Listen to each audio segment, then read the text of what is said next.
అందరికీ పేరు పేరున నల్గొండ జిల్లా పోలీసు తరఫున శుభాభివందనాలు. జిల్లా ఎస్పీ శరత్చంద్ర పవార్ యొక్క సూచన నల్గొండ గారు శివరామ్ రెడ్డి, ట్రాఫిక్ సిఐ గారు, 1 టౌన్ సిఐ గారు, 2 టౌన్ సిఐ ప్లస్ వాళ్ళ సిబ్బందితో గత 2 నెలల నుంచి టౌన్లో విపరీతంగా సౌండ్ చేస్తూ వాహనాలు 2 వీలర్స్ అనుకోండి రకరకాల సౌండ్లతో పబ్లిక్ చాలా ఇబ్బంది పెడుతున్నారు. దాన్ని దృష్టిలో పెట్టుకొని డిఎస్పీ శివరామ్ రెడ్డి గారి నేతృత్వంలో టీం అందరూ కలిసి దాదాపు 70 సైలెన్సర్ని ఎక్స్ట్రా సైలెన్స్, దీనివల్ల వాతావరణ కాలుష్యం అనుకుంది, లేకుంటే వాయు కాలుష్యంతో పాటు పబ్లిక్కి చాలా ఇబ్బంది కలిగిస్తున్నారు కొంతమంది యువకులు, ముఖ్యంగా యువకులు. వాటిని ట్రాఫిక్ పోలీస్ సిఐ గారి ఆధ్వర్యంలో స్పెషల్ టీం తయారు చేసి 70 సైలెన్సర్ మనం సీజ్ చేయడం జరిగింది. వాటిని ఈరోజు పబ్లిక్గా అందరికీ తెలవాలనే ఉద్దేశంతో ఒక అవేర్నెస్ ప్రోగ్రామ్ సైలెన్సర్ ద్వారా వాతావరణ కాలుష్యం కూడా, వాయు కాలుష్యంతో పాటు శబ్ద కాలుష్యం కూడా వస్తుంది కాబట్టి చాలామంది ఇబ్బంది పడతారు. దాన్ని అందరూ గ్రహించాలి.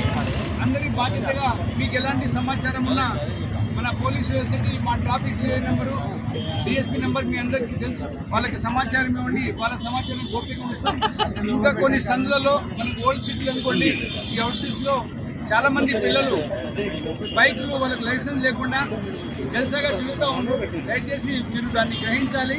ఈ వెహికల్స్ ఇప్పుడు మనం సీజ్ చేసినట్టు ఈ 70 ఎక్స్ట్రా సైలెన్సర్ వాళ్ళందరి మీద కేసులు బుక్ చేయడం జరిగింది. ట్రాఫిక్ యాక్ట్ ప్రకారం motor vehicle act, Indian motor vehicle act ప్రకారం కేసులు బుక్ చేయడం జరిగింది. వాళ్ళ మీద అందరూ కూడా ఫైన్లు దాదాపు వారం రోజులు 10 రోజులు బండ్లు డీటెయిన్ చేసిన తర్వాత వాళ్ళనే పిలిపించి వాళ్ళ ద్వారా సైలెన్సర్ మనం ఊడబెక్కించి ఈరోజు మీ ముందు వాటిని ధ్వంసం చేయడం జరిగింది. అందరూ గ్రహించాలి. నల్గొండ జిల్లా ట్రాఫిక్ పెరుగుతూ ఉంది, ప్రజలు అవేర్నెస్ వస్తూ ఉంది. అందులో భాగంగానే ఈరోజు ఈ కార్యక్రమం చేపట్టినాం. అందరూ విధిగా బాధ్యతగా తిరిగి ఇటువంటి శబ్ద కాలుష్యం కానీ లేకుంటే వెహికల్స్తో ఏమైనా ప్రమాదాలు జరిగితే పోలీస్ శాఖకి సమాచారం ఇవ్వాల్సిందిగా కోరుతున్నాం. ఇది అందరి బాధ్యత, ఒక్కరోజుతో అయ్యేది కాదు.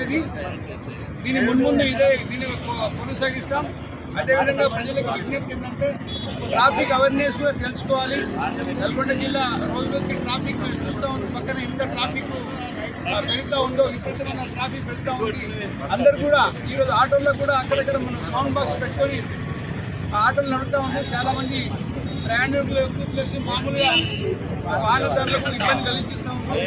దాని మీద కూడా నల్గొండ డిఎస్పీ గారు సపరేట్ దానికి నెక్స్ట్ స్పెషల్ డ్రైవ్ ఈ సౌండ్ ఆటోలో కానీ వెహికల్ కానీ బాగా సౌండ్ పెట్టుకొని ఇబ్బంది కలిగిస్తాం. వాళ్ళ మీద నెక్స్ట్ చర్య తీసుకుంటాం. అట్ ద సేమ్ టైం అందరి బాధ్యతగా ట్రాఫిక్ విషయంలో ట్రాఫిక్ సిగ్నల్స్ని, ట్రాఫిక్ రూల్స్ని మనం పాటించాలి. ఈ అలవాటు మనం నేర్చుకోవాలి. హైదరాబాద్ లాంటి పెద్ద పెద్ద సిటీస్లో మనం చాలా ఇబ్బంది పడుతూ ఉన్నాం. చాలా వెహికల్స్కి మనం తెలకుండా మనకు ఆటో చాలాన్స్ వచ్చేస్తూ ఉన్నాయి. ఆటోమేటిక్గా మనం సిగ్నల్ జంప్ అయినా లేకుంటే ఏ వైలేషన్ మోటార్ వెహికల్ ఏ వైలేషన్ చేసినా ఆటోమేటిక్ మనకు సీసీ కెమెరా ద్వారా కూడా మనం చాలా చేస్తూ ఉన్నాం. దాన్ని అందరూ గ్రహించి పోలీస్ శాఖకి అందరూ కృషిగా బాధ్యతగా సహకరిస్తారని ఆశిస్తున్నాం. Thank you.